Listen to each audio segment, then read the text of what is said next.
What's worse than driving a Prius in a snowstorm on a mountain road?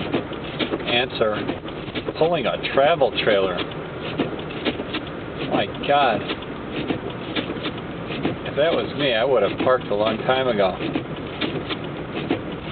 Anyhow, so my camera battery ran out right when I was passing all the trucks chaining up. I'd say there was about 3/4 of a mile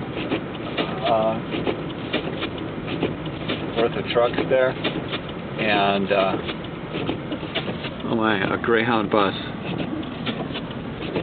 That also seems like a bad idea. I don't know what would be more scary, being the driver or being a passenger. Probably the passengers are oblivious.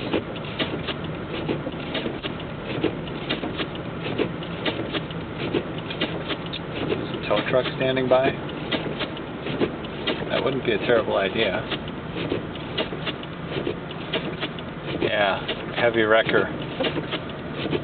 Ready for action. You want that I should pull your semi out of the ditch? No problem. Ah! Another trailer. This guy's kind of hauling ass, too. WTF.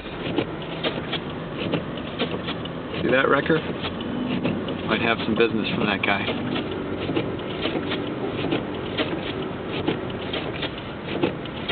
Getting kind of slippery. And there's the warning. Fuel warning. 22 miles. Better put the battery back on the charger.